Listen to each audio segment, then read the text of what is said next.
जी class 10। अब हम लोग स्टार्ट करें न्यूमेरिकल नंबर 12.6।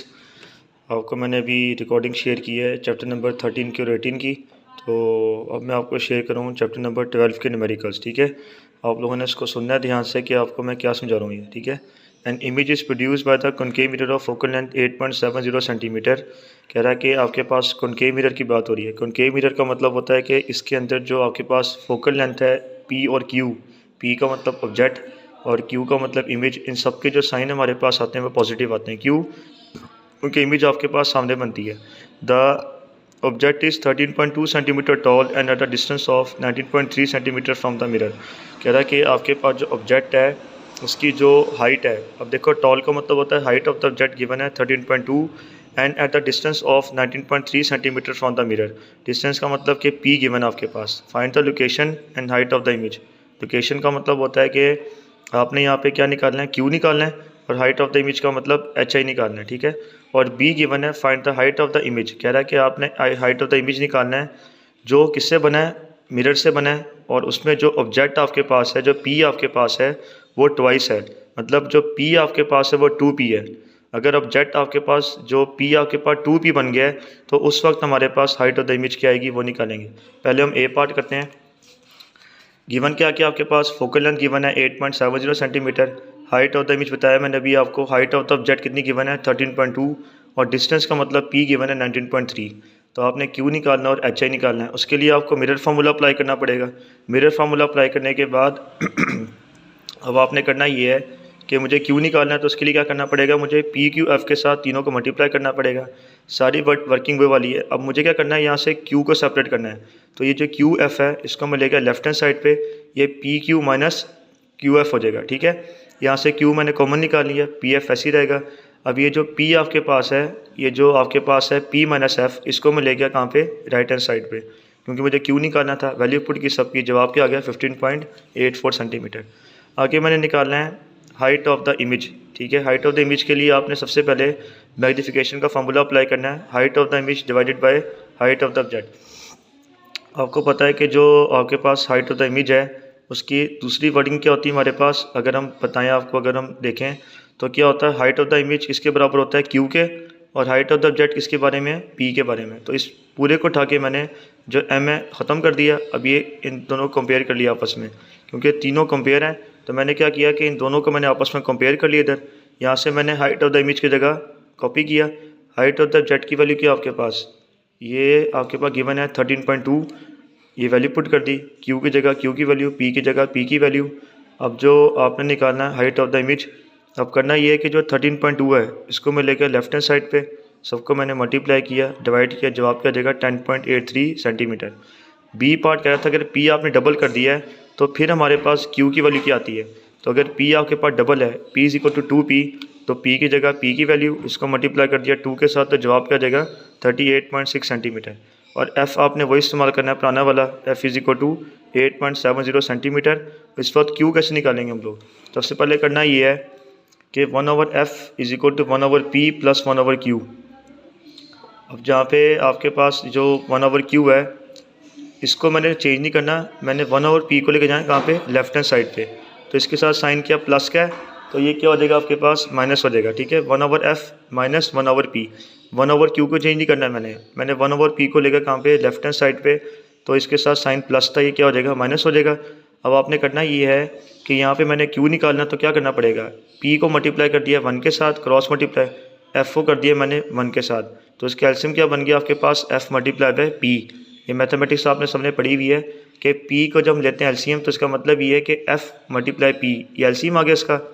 और दूसरी वर्किंग क्या होती है इजी हमारे पास कि p को मल्टीप्लाई करते हैं 1 के साथ, f को मल्टीप्लाई करते हैं 1 के साथ। तो p 1 जा p, f मल्टीप्लाई 1 जा f। अब यहाँ से सिंपल वर्किंग होगी हमारे पास, हमने q सेपरेट करना है तो क्रॉस मल्टीप्लाई करना है। क्रॉस कैसे करना है मल्टीप्लाई, कि अगर मैं इस 1/q को उल्टा कर दूंगा, ठीक है, अगर ये मैंने इसको रेसिप्रोकल कर दिया, मैंने 1/q से q बन गया, ठीक है, 1/q से q बन गया, तो ये चीज़ भी क्या हो जाएगी हमारे पास, F P divided by P by F. अगर मैंने इस चीज़ को उल्टा कर दिया तो ये भी क्या हो जाएगा हमारे पास, ठीक है, रिवर्स हो जाएगा, मतलब एफ पी आपके पास ऊपर आ जाएगा और पी माइनस एफ नीचे आ जाएगा।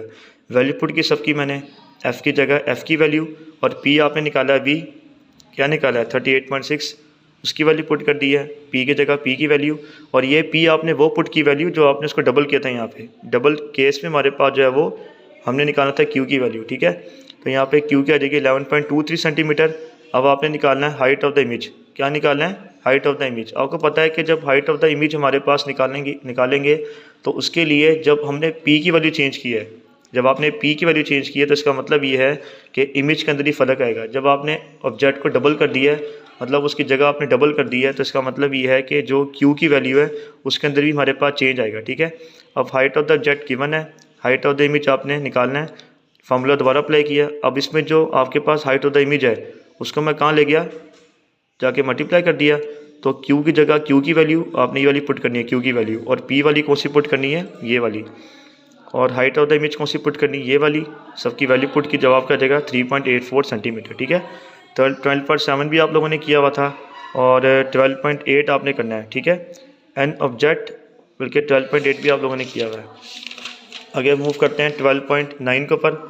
An object 10 centimetre high is place at the distance of 20 centimetre from the concave lens of focal length 15 centimetre. Calculate the position and size of the image, also state the nature of the image.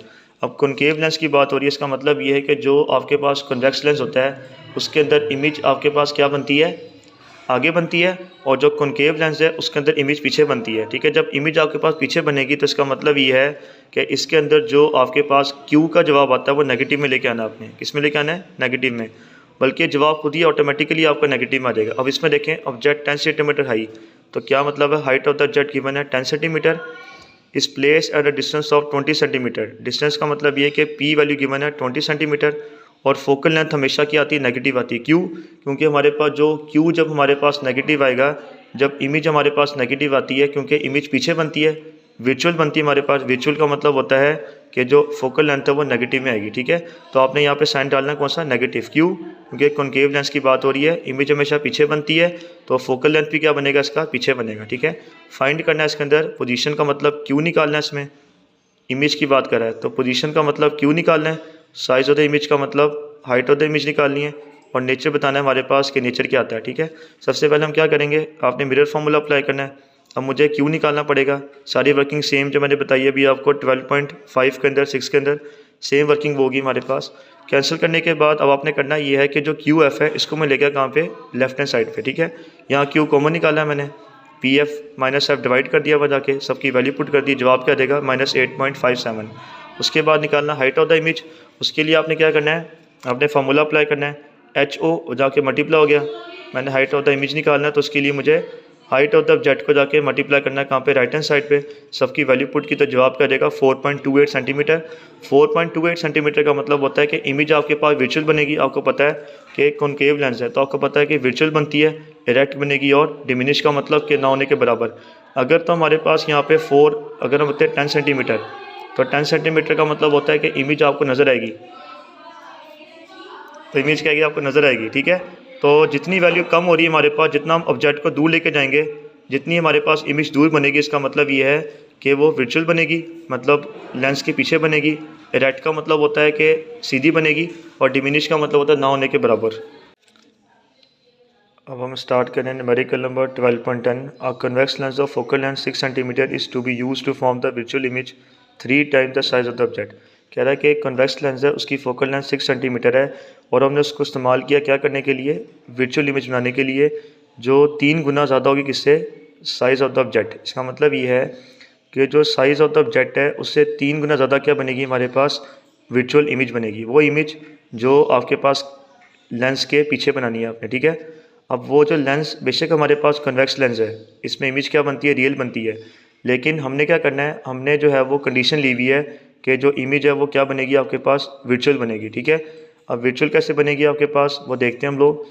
अब कह रहा है कि जो virtual image बनानी है तो उसके लिए लेंस को कहाँ प्लेस करना पड़ेगा, ठीक है। तो अब उसके लिए क्या करना पड़ेगा, सबसे पहले डाटा गिवन है हमारे पास क्या क्या है, focal length is equal to F 6 centimetre, और 3 टाइम्स का मतलब होता है कि एम हमारे पास गिवन है 3।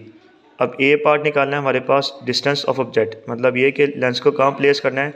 इसका मतलब ये है कि हमने क्या निकालना है, इधर डिस्टेंस ऑफ द ऑब्जेक्ट निकालना है, पी निकालना है। अब कह रहा है कि वर्चुअल इमेज हम लेना है, तो इसका मतलब कि क्यू हमारे पास क्या होगा, नेगेटिव होगा। लेंस बेशक कन्वेक्स है, लेकिन यहाँ पे कंडीशन कह रहा है कि आपने जो क्यू लेना है वो क्या लेना है, वर्चुअल इमेज। ठीक है, वर्चुअल का मतलब होता है कि क्यू हमारे पास क्या होगा, यहाँ पे नेगेटिव होगा। तो सबसे पहले हम क्या निकालेंगे, यहाँ पे एम का फार्मूला अप्लाई करेंगे, क्यू बाई पी। अब जो क्यू है इसके साथ नेगेटिव आ गया, नेगेटिव क्यू आया क्योंकि हमारे पास जो इमेज है वो क्या है, वर्चुअल है। ठीक है, अब m की जगह m की वैल्यू q बाई पी आपके वैसे ही रहेगा। अब ये जो p आपके पास है ये 3 के साथ मल्टीप्लाई हो गया और ये नेगेटिव कहाँ जाएगा, यहाँ पे शिफ्ट कर दिया तो q is equal to minus 3p बन गया। ठीक है, अभी मैंने क्या निकाला है, अभी मैंने q की निकाली वैल्यू। अब आपने करना ये है कि मिरर फार्मूला अप्लाई करना है। अब जहाँ पे q है वहाँ पे आ जाएगा -3p, जहाँ पे q है वहाँ पे क्या आ जाएगा, -3p आ जाएगा। प्लस माइनस क्या होता है, माइनस होता है। अब इसका एलसीएम कैसे निकालेंगे, 3p मल्टीप्लाई p, इसका एलसीएम क्या बनता है हमारे पास, 3p बनता है। ठीक है, आपको पता है कि हमेशा जो लीस्ट वैल्यू है वो आती है, तो p मल्टीप्लाई 3p, तो हमारे पास जो वैल्यू है वो एलसीएम हमेशा क्या आता है, हमारे पास 3p आएगा। इस 3p के साथ ये जो 3p है इसको मैंने मल्टीप्लाई करना है किसके साथ, 1/p के साथ भी करना है और 1/3p के साथ करना है। जब मैं ऐसे करूँगा तो p से p कैंसिल हो गया, 1 3 क्या होता है, 3 होता है, और ये 3p मल्टीप्लाई 3p, जवाब क्या देगा 1। और ये जो एलसीएम हमारे पास है इस पूरे का वो क्या बनेगा, 3p बनेगा। 3 में से 1 गए 2 और 3p आपका वैसे ही रहेगा। ठीक है, ये 3p को मैंने मल्टीप्लाई कर दिया 1 के साथ, एक 6 को मल्टीप्लाई कर दिया 2 के साथ, 6 2 क्या होता है